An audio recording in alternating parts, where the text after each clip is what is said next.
जनाब सद्र डॉक्टर ग़ुलाम नबी मोमिन साहब, हमारे मेहमान रफ़ी अंसारी साहब, कुतुबुद्दीन शाहिद साहब, गनी गाजी साहब नीचे तशरीफ़ ला चुके हैं, आ रहे हैं वो, और रहबर साहब भी जल्द ही पहुंच जाएंगे इंशाअल्लाह।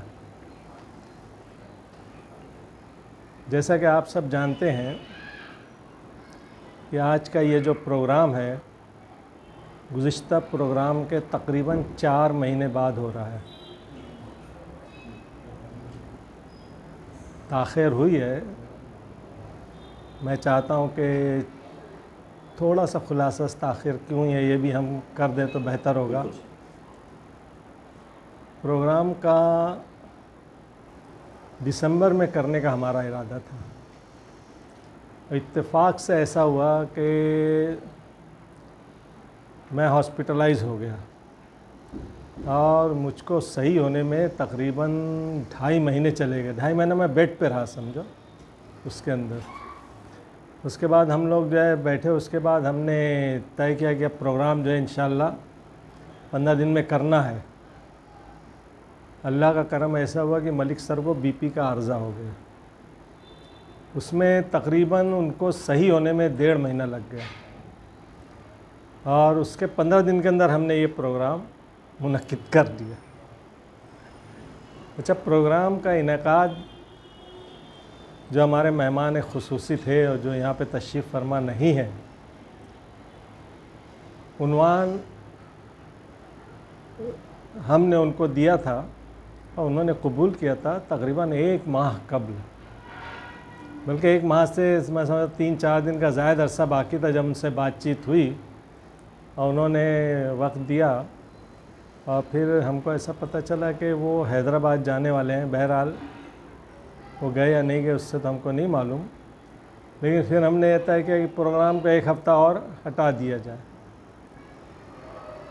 लेकिन फिर हमने ये सोचा कि 1 हफ़्ता और हटाने के बाद हो सकता है जो आलमी शोहरत याफ्ता लोग होते हैं उनका शेड्यूल बहुत टाइट होता है ना, तो हो सकता है हमारे लिए वक्त ना निकले। तो हमने बोला कि अब जो हमारे शहर में लोग हैं उन्हीं को लेकर प्रोग्राम किया जाए।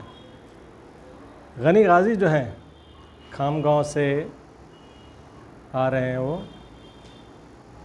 लेकिन ये हमारी समझो कंपनी के आदमी हैं, जैसे हम बोलते हैं ना, उनके हम लोग कई मरतबा जा चुके हैं, रहे हैं वहाँ पर। बहरहाल प्रोग्राम मुनक्किद हो गया। अल्लाह ताला का लाख लाख शुक्र अदा करते हैं हम लोग कि मैं और मलिक सर जो है इसमें कामयाब हुए। अब मैं थोड़ी सी बात जो मेरे ज़िम्मे है उसको अदा करता चलूँ।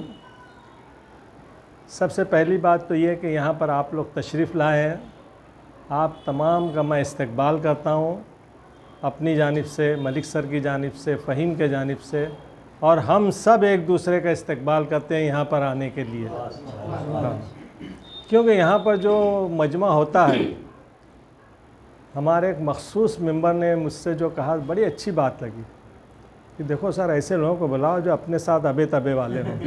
हाँ हाँ, आप जनाब वाले होंगे ना वो जमेगा नहीं। हाँ, अच्छी बात लगी मुझको वो। बहरहाल हम सबका इस्तकबाल करते हैं। मुख्तसर सा तारुफ़ मैं दूँगा हमारे जो मेहमानान हैं। सबसे पहले हमने हमारे डॉक्टर ग़ुलाम नबी मोमिन साहब MA PhD हैं, कई किताबों के मुसन्निफ़ हैं, कई अदारों में काम कर चुके हैं और सबसे लंबा अरसा आपने बाल भारती या टेक्स्ट बुक ब्यूरो जो है महाराष्ट्र स्टेट का, उसमें आपने अपने फ़राइज़ अंजाम दिए। ग़ुलाम नबी मोमिन सर के वहाँ मौजूद होने के बाद हमको ये एहसास हुआ कि टेक्स्ट बुक ब्यूरो क्या होता है। ये तो उससे पहले ही बहुत से लोग थे। और एक बात सर की मैं जहाँ भी इनका तारुफ़ कराता हूँ कहता हूँ कि अगर किसी को ऐसे आदमी की ज़रूरत है जो 1 महीने का काम 1 हफ्ते में करा ले, तो उनको गुलाम नबी सर की खिदमत लेना चाहिए। हम लोग जब जाते थे मीटिंग में काम करते थे, मीटिंग के बाद रूम पे काम करते थे, सुबह फजर के बाद काम करते थे।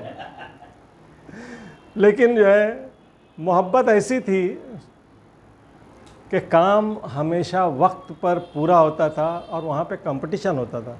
किताबें मराठी में तैयार होती हैं, बाद में हर ज़बान में तैयार होती हैं। तो हर ज़बान की किताबें तैयार होने में कोई किताब अगर लेट हो जाए तो उसका जो ऑफ़िसर होता था उसके लिए वो बात अच्छी नहीं होती थी।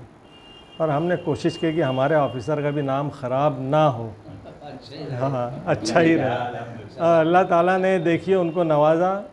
अभी वहाँ पे उर्दू की पोस्ट खाली थी, आपको दोबारा वहाँ बुलाया गया। फ़िलहाल वो उर्दू पोस्ट पर कायम है वहाँ पे। नहीं मेरा इन्वाइट ही है तो भी, लेकिन वही पोस्ट के लिए आपको बुलाया गया ना, हम तो यही समझेंगे। हाँ, हमारे रफ़ी सर दूसरे मेहमान हैं। रफ़ी सर के बारे में कुछ कहना जैसे बहुत सोचना पड़ता है मुझको। हम लोग class fellow, bench fellow, college के अंदर हमारा खाली जो है साइंस और आर्ट्स का चेंज हुआ, बाकी एक लंबा अरसा हमारा जो है गुज़रा है साथ में। और ना सिर्फ लंबा अरसा गुज़रा है बल्कि रफ़ी सर ने, मैंने, मलिक सर और अब्दुल खालिक थे ना, मरहूम इंतकाल कर गए। आइए आइए सर, मैं समझता हूँ कि थोड़ा सा इस्तकबाल तालियों से कर लिया जाएगा। निकाल साहब बहुत दूर से तशरीफ़ लाए।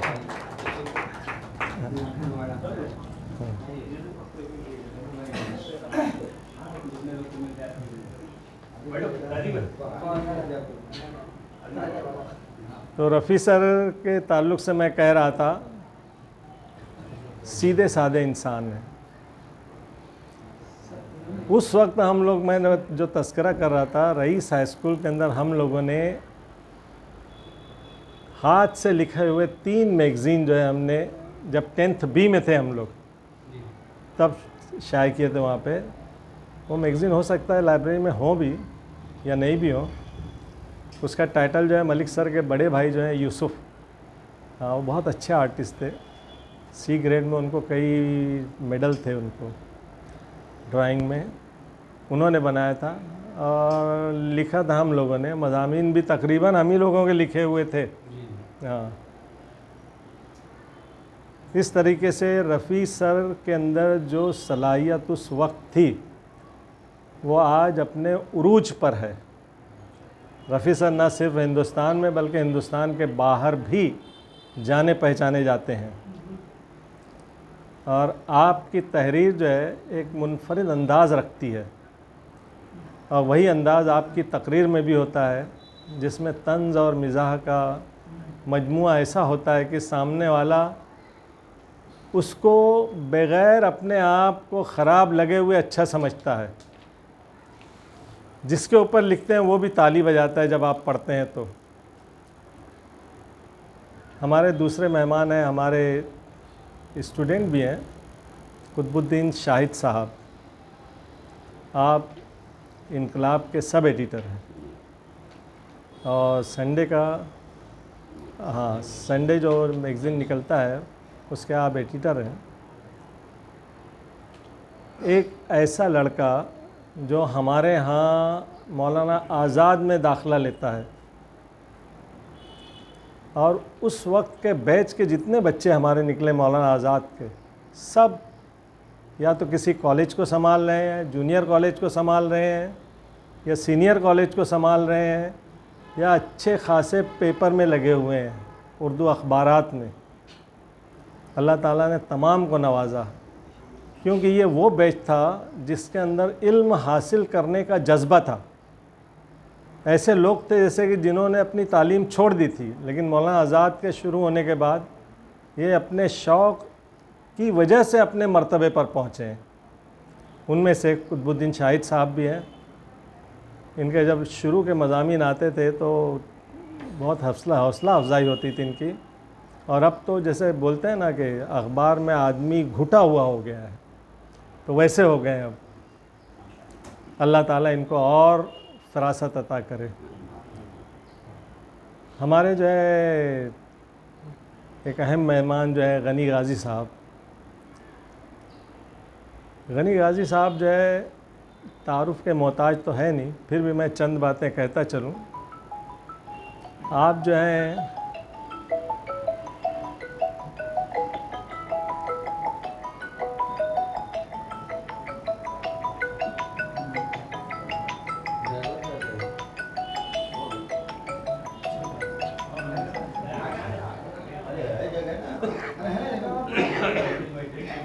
आप जो हैं एक अच्छे अदीब, एक अच्छे मुसन्निफ़, जिनकी दर्जनों किताबें बच्चों के से मुताल्लिक़ लिखी हुई हैं, बच्चों की कहानियाँ हैं, अच्छे अफसानचे लिखने वाले जिसको हम कहते हैं ना, 10 से 15 लाइन के अंदर पूरा अफसाना जो ख़त्म होता है उसमें, हाँ। और सबसे बड़ी इनकी जो कामयाबी है, लश्करिया बानो उर्दू हाई स्कूल और जूनियर कॉलेज जो इन्होंने कायम किया है। जो लोग स्कूलों से वाबस्ता हैं, एक आइडियल स्कूल अगर किसी को देखना उर्दू मीडियम का तो उसको जाके देख सकता है। ये लाखनवाड़ा में है। बेहतरीन स्कूल, बेहतरीन नज़्म, बेहतरीन नतीजा, और बच्चे, ऐसा इलाका है जहाँ जब खेती बाड़ी होती है तो स्कूल से भाग जाते हैं, माँ बाप उनको खेत में ही लगाते हैं, उनको लाना। ऐसा इलाका जहाँ पे लड़कियों को घर से निकलना मना है, वहाँ पर लड़कियों का स्कूल चलाना, उसके बाद स्कूल को फुल ग्रांट पर लाना। और अल्लाह का करम ऐसा हुआ कि लश्करिया बानो बहुत बड़े बिल्डर हैं, इनके दोस्तों में से हैं, उन्होंने स्कूल को पूरी जो तामीर का काम है वो जो किया वो भी देखने के लायक है। देखिए, ऐसे इलाके में स्कूल होते हैं तो उनको जगह की किल्लत नहीं होती, तो स्कूल एक आइडियल स्कूल नज़र आता है। जैसा स्कूल हम फ़ोटो में देखते हैं ना, वैसा उनका हर कमरा उस हिसाब से सजा हुआ है, हर कमरे का नाम दिया हुआ है। उर्दू अदब के ताल्लुक़ से, साइंसदानों के ताल्लुक़ से, जो अपने और लोग हो गुज़रे बड़े बुज़ुर्ग, उनके नाम से हर कमरा मानून है उसमें। हम लोग जब गए वहाँ पर तो हम देखकर हैरान रह गए स्कूल के अंदर। यानी स्कूल अगर बंद हालत में भी हम देखेंगे तो स्कूल हमसे कुछ कहता हुआ मिलता है। ऐसा स्कूल आज उन्होंने कायम किया, उस पर कायम है। उर्दू टाइम्स के बहुत हद तक मुदीर रहे हैं, बहुत दिनों तक। उस वक्त हमारे स्कूल में बैसियत मेहमान खुसूसी आए भी थे। अब हमारे आखिरी मेहमान के ताल्लुक़ से मैं कहता चलूँ, रहबर सर हमारे शहर के उस्ताजुल असातिज़ा हैं। अभी 3-4 महीना हुआ उनकी ज़ौजा जो है वो इंतकाल फरमा गई। उसके बाद से शहर में किसी प्रोग्राम में आप नहीं आए। इस प्रोग्राम में लाने के लिए मैं और मलिक सर ने और सरफराज राही साहब ने जो मेहनत की है हम ही लोग जानते हैं। बहरहाल उनको घर से निकाला है हमने, इस प्रोग्राम में आ रहे हैं वो। और जो शमीम तारिक का उन्वान था उसी उन्वान पर उनको बोलना है। अच्छे अदीब हैं, अच्छे नक्काद हैं, अच्छे तकरीर लिखने वाले हैं। शादम में जब तक थे, शादम के बच्चे हमेशा टॉप किए। इनके ख़ुद के बच्चों ने तकरीरी मुकाबलों में बड़ी नुमाया कामयाबी हासिल की। एक बच्चा डॉक्टर है, एक इंजीनियर है, एक वकील है, पढ़ा लिखा घराना है। बहरहाल हम इन तमाम का इस्तकबाल करते हैं, साथ में हम सब अपने ख़ुद का भी इस्तकबाल करते हैं। हमारी गज़ल फ़हमी जो है, हाँ लोग मुझको इशारा कर रहे हैं कि शमीम सर का नाम ही नहीं ले रहे हैं आप। मैं आने वाला हूँ सबसे आखिर में, क्योंकि वही सबसे ज़्यादा माइक पर टाइम लेंगे अभी। शमीम साहब को इससे पहले के प्रोग्राम हमने पहली दफ़ा यहाँ पे आप लोगों के सामने पेश किया था। और उन्होंने जो काम किया या जो तफ़हीम बयान की, हद दर्जा लोगों को पसंद आई। ना खुश्क थी, ना ज़्यादा तर थी, और ना ही उसको आपने मजाक बनने दिया। आपका अंदाज़ बयां जो था वो तीन लोगों में, तीनों का जुदा गाना है, अमीर हमज़ा साहब का भी और सिद्दीकी साहब का भी और आपका भी।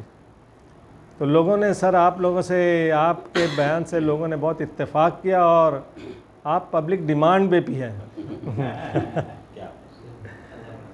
मैं चाहूँगा कि अल्लाह ताला आपको भी जो है और नवाजे। इतना सब कहने के बाद मैं आप तमाम का शुक्रिया अदा करता हूँ। और तफ़हीम शुरू होगी अभी, जितने भी अशार होंगे, मगरिब की अज़ान होगी तो उसके बाद नमाज यहीं पढ़ लेंगे इंशाअल्लाह। हाँ, और उसके बाद दोबारा शुरू हो जाएगी तफ़हीम।